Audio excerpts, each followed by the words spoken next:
This is the OP1 8K and it's probably the best 8K mouse out right now, obviously because there's not a lot of options at the moment, but this is honestly amazing. Endgame Gear has done some awesome stuff with its past mice and this is no different. It is pretty much close to perfect apart from some small details about it, but if you've been looking for an Endgame Gear mouse to try, this is a good shout.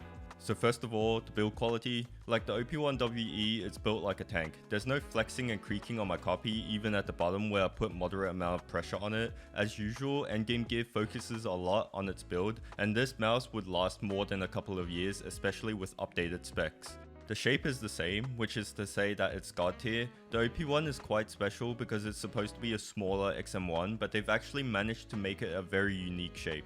The OP1 has a similar hump profile when compared to the XM1, even though it's much narrower. The hump connecting to the middle of the mouse has also changed slightly, with the mouse having less noticeable curves. This along with the flatter sides make really good finger placements, especially for aggressive claw grippers that have their pinky near the back.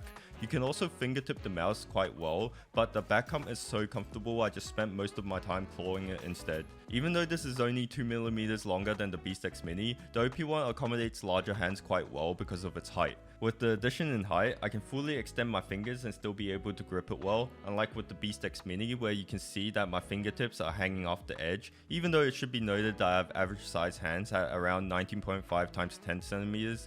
If you have larger hands though, I don't think you will have any troubles finding a good grip unless you're palming the mouse. Next, we got the coating. This is where there's a slight difference between the OP1 8K and the OP1WE. The OP1 8K has a slightly more grippy surface. It's not a huge amount, but it is noticeable. When I grip the OP1 8K, it feels like it's clinging onto the skin a little more. The OP1WE coating is still very good, and you definitely won't dislike both of these. I do want to say that the two coatings are rubberized, but I don't know if it's just the black coating is a little different than the white one, or if the 8K has used a different coating, but because it's more grippy, the OP1 8K does show a lot more fingerprints. Even the palm area has a lot of sweat, whereas the WE version doesn't show. You might want to put some skins on it if you're very fond of the cleanliness of your mouse. The clicks are also very different. This was one of the problems people had with the OP1WE where the clicks were too heavy, especially for fingertip users. Clicks need to be light. For me, the WE wasn't a big problem, but it was heavier by a solid amount. The OP1 8K on the other hand has light and crispy stock clicks. Is it the lightest I've tried? No, the Wise Out Cloud, Beast X Mini and Sora 4K were all lighter, but it's a big change compared to its WE version.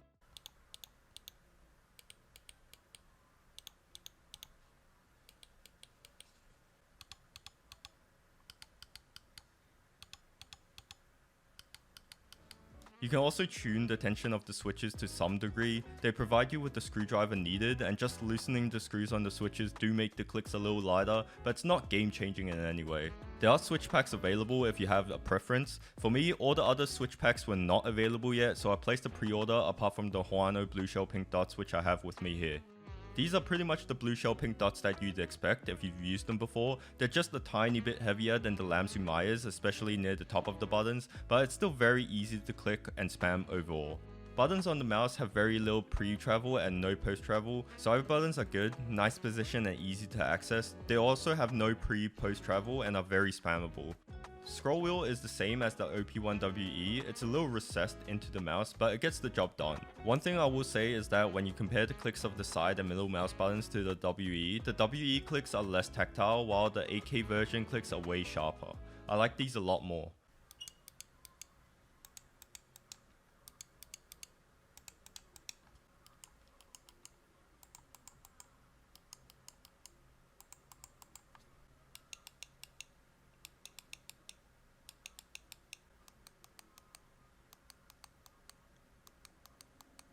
The cable on the OP1 8K is solid, the stress relief is angled upwards by quite a lot, the most I've seen on any cable, and it helps keep the front portion of the cable off very well. The cable itself is not super flexible like some paracords, but it's still very nice. I can use it without a bungee, I have no problems with it. Now this is the biggest difference. The OP1WE is wireless but is stuck on 1K, while the OP1 8K has 8K obviously, 4K and 2K options but is wired. So what is better?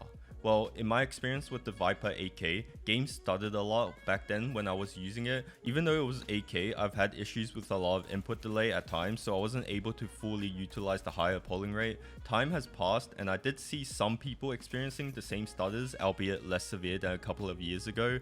I was expecting to have the same issues and probably play on 4K most of the time, but surprisingly, I didn't encounter a lot of problems this time around. Sure, there were some micro stutters, but they were irregular and most of the time it was performing well.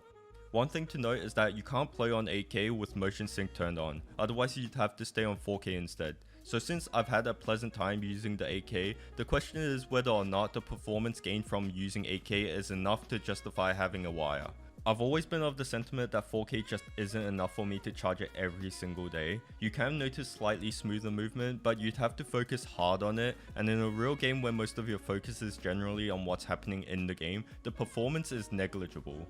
This combined with the fact that if you forget to charge, the mouse will die on you midway unless it has an obvious way of telling you that it's low on battery. Some mice only have this small LED that blinks at the top which your palm covers, so it was always a better option to play on 2K, a middle ground between performance and battery life. With the OP1 8K however, and all the 8K implementation that's going to come in the near future, you're going to need a wired connection anyways, so does it really matter anymore if your mouse is wireless? The OP1 WE doesn't have the option to even go to 2K, so does that mean the OP1 8K is better? In my opinion, there are two cases where you shouldn't get the OP1 8K. First is if you don't buy into the 8K polling rate. Increase in polling rate isn't the same as going from a 60Hz monitor to a 240 like what a lot of people say. If I had to use the monitor example, going from 1K to 4K would be like switching from a 144Hz to an overdrive version of the same monitor at 165Hz. It is noticeable but it's small. Going from 1K to 8K would be similar to going from 144 to 240. It's more significant but still not necessary.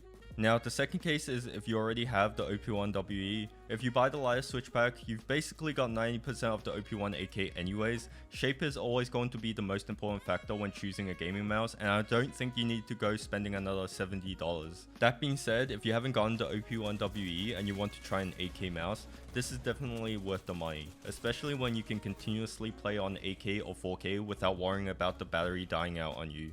Lastly, the skates are the same as the OP1 WE, though they feel a little faster, but that could be due to the weight of the 8K, which is 50 grams compared to the 58 on the WE. They're smooth, they glide well, and I have no problems with them. Overall, I would say that this mouse is a S-tier mouse easily, even with the cable, because like I said earlier, if you're planning to use 8K, you're going to be wired until in the future where they can make a stable wireless version of it. So if you wanted to try the OP1 shape but haven't bought the WE yet, you should definitely give this a go.